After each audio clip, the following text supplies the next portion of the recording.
So it's Cherri? Cherri. Cherri. Cherri, oh, where'd you grow up? Where are you from originally? Fort Worth, Texas. Fort Worth, Texas? And what was your childhood like? You had both mom and dad? I had mom and dad, but there was sexual abuse, mental abuse, and physical abuse. Is that right? What would you describe your childhood like? I mean, how would you? If I could describe it, I'd say it wasn't good because I was put out of the house at the age of 12 and emancipated. You were put out at 12 for what? And emancipated by my mother. Oh, you were emancipated. I had a first grandchild, and she ignored him and didn't exist. And then I talked with my aunts further down the line, and they told me why, because my mom had an affair, and I'm the offspring, and John would think I was his, but she didn't never tell me. Oh, I see. So I reminded her of it every day. That's why she got rid of me. What kind of kid were you in high school? I was athletic, artistic, and mathematician. Is that right? You finished high school? No, I was kicked out in the 11th grade for hitting the principal. Hitting the principal? What made you hit the principal? He walked in the bathroom with my girlfriend. Said she was smoking. Whoop.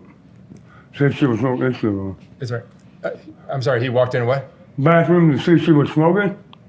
I walked in behind and said, "What are you doing? Trying to get a free show?" He said, "No, I hit him too late." I had temper. I learned to control it. I'm 55 now, man. You're 55. I've been on the street since I was 12, on and off. I've been married 5 times, 4 women, 1 man. So you've been transgender for I've been how- transgender since birth. I didn't know it until I was 6. But you were marrying women. Yeah, I'm trying that out, and it didn't feel right, but I got 2 kids by 2 beautiful women. But my kids don't acknowledge me because of the way I made my transformation. Yeah. And you've been living here on Skid Row for how long? Off of Skid Row now. I've been, what do they call it, bridge housing. Mm-hmm. I got an apartment coming up right now. It should be this week sometime. I'm going to get my phone and see if it came in. But all my life, I've been living since I was 12 on and off of Skid Rows in different states. Yeah. You've been in California for how long? This time, I've been back for 3 years. 3 years. And looking back at your life, I mean, do you have any regrets? I have a couple, but not serious because I wouldn't know what I know now if I didn't get taught that lesson. Yeah, I've heard that a lot, and people just You know, School of Hard Knocks is a great school, but sometimes it gets real dangerous. Do you have friends today? You what? Do you have friends today? My friend out there, he's walking me to the doctor's hospital to get my phone, and we're going to Joshua House to take care of his business. Are you happier as a trans? I'm a more better person because I love myself and I love God. When I was male, I couldn't love myself. I hated myself. Yeah. I hated who I was. I hated what I tried to be. And you feel like you were born this way? It's not something Yes, I was. You were molested as a child or anything like that? I was molested from 3 to 9. I took refuge at the church when my mom put me out at 12. I stayed at the church from 12 to 18, and it was nothing but sex orgies every night. Nothing but what? Sex orgies Where at the church. At the church. It was the American Orthodox Catholic Church, Holy Center of America. That's a hell of a I church. became the bishop's personal assistant and lover. This is in Texas. No, this was right here in California, Elmira, California, Oh, really? where I grew up until I was 21. Wow. I've been in the sex trade business all my life. You have. I've been in the music business all my life. I'm born and raised carnie. You're what? Born and raised carnie. You're a carnie. And I grew up on the streets right here in California and several other states. So you'll travel around the U.S. going from... I did. Yeah, when you I'm were 55. when you were a carnie. Yeah. Tell me about the carnie life. There's drugs involved, I Oh assume? man, it's a whole new world out there. I can't speak of it because it's foreign secrecy. Is that right? And I'm a true carnie and I ain't gonna speak of my family. But yeah, it's a drug world out there, but with a different way of life, a different rule. You know, homeless written off homeless won't work out there. You rip off somebody out there, you get your ass whooped and sent down the road. What drugs have you played around with in your life? I've been on meth. I started out with heroin and cocaine. No street balls until I was 21, from 12 to 21. That's the way I coped with the streets and what I had to do. Then I moved to Missouri, met my wife, got married. I quit everything, made her happy, but I wasn't happy. I felt like something was wrong. And I tried to explain to her, she couldn't understand. By the way, we're still married. It's been 31 years this year. Oh, you're still married? Yeah, and we don't believe in divorce. But she's talking about married to someone else now. Or do you still have contact with your kids? I try to stay in contact with them on the internet. My son's in prison in California, the one I gave up for adoption when he was 3. And the one in Arkansas, I ain't seen since he was 6. So I stay on the internet and keep up with them.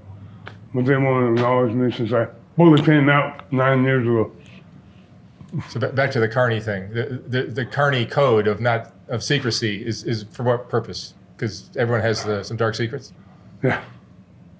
There's a whole new life out there, I'll put it that way. Yeah. Interesting. And today you're living where? You're on the street? Not on the streets. I'm in a shelter in Bell, California. That's where we just came from. It's called Salvation Army of Bell. Mm-hmm. But I ain't there that long. That's why I'm trying to get my phone to see if my housing comes through. Yeah. Because I already had housing set up. I was just waiting for the inspection. And then I can move in. And the sex work that you do, tell me about that. I don't do it anymore. You don't? I'm out. I'm retired. I'm out of the drug game and all that. But when you were doing it, tell me about that. I made good money. I had a lot of clients. And I was in 8 different states. I made a living off of it. Yeah. But you asked me today if I got anything to show for it? I said no, because I don't. It almost killed me. Streets almost killed me. Like I said, I've been shot twice because I'm transgender. I've been stabbed 4 times. Yeah. I've been robbed over 19 times. I've been 8 hate crimes. Yeah. Transgender women get a lot of hate crimes, don't they? That's why I don't walk alone. I walk with somebody. And he asked if I want to walk with me. And I said, sure, you can walk with me. He's a good friend. But you're a big woman. You're tall. Mm-hmm. How tall are you? I'm 6'3". 6'3". You probably take care of yourself. I try to. I mean, I don't want to let them fight because there's gang stalkers out there. I've been gang stalkers since I was 12 when I grew up on the streets in California. They follow me through every state. They're in a cop. Right now, they're still gang stalking me. I don't know who it is, I can't tell you. But every time I see them, I walk up to their car to see what they're doing. And I drive off because they don't want to talk. Now I know it's the Armenians, the cartel, and all these other gangs out here that's doing it. But ever since the cell phone come along, people look at me like they know me forever, but how? The only way I can figure it is on the cell phone. Do you feel like you were loved when you were a child? Was I loved? Yeah. No love in the house. Love was sex in that house. I learned what real love was through the Bible, studying it for 6 years and going past it, becoming a theologist and all that. And I spread the word every day with everybody. Give unconditional love. You'll see the world in a different way. But if you put conditions on it, you can't see it the way I see it.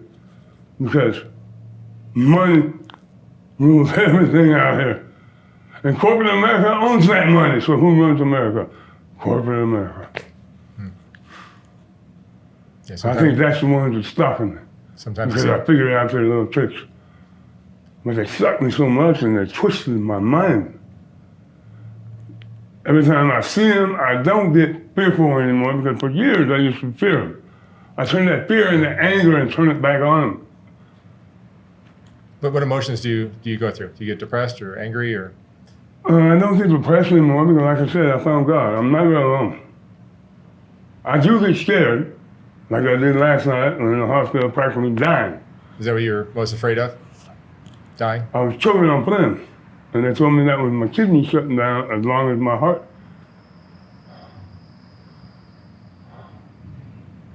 I'm a miracle to be walking today. Basically, the doctor come in and said, your body's shutting down, nothing we can do. 20 minutes later, they kicked me out to the emergency room. You're back on the street. Mm-hmm. Go home and die safely. Yeah. Basically what the doctor told me. Oh. But they tried to play around with it and told me, so I said, man, come on. I feel like I'm dying. Just tell me I'm dying and get it over with. And that's when the doctor come out and said your body's shutting down. If you were to die, if you were to die sometime soon, would you feel like you lived the life you wanted to? No, because I'm still trying to get through my full transformation. I'm trying to transform into a full woman I was supposed to be born then. Oh, so you're looking to have some surgeries to... Yes, I've already got it approved and everything, and we're trying to head for this month, August. My sexual feminization and stuff, I don't know if they'll do it now because of the issue at the hospital. So My heart's slowly going. Yeah.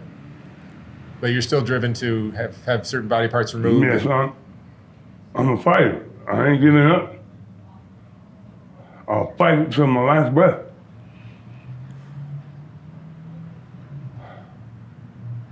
What would you say is the most important thing you've learned in your 55 years? Listen to God. Even if you don't think you hear him, he's talking to your heart. Follow your heart and not your head, because the head's the devil. And that's in my eyes. Every time I get up here, I get in trouble. Every time I listen to my heart, everything starts happening. All right, Cherri. Thank you so much for sharing your story. I wish you the best of luck with your health and your surgeries. Thank you. Thank you very much. Bye-bye. Oh, you want this?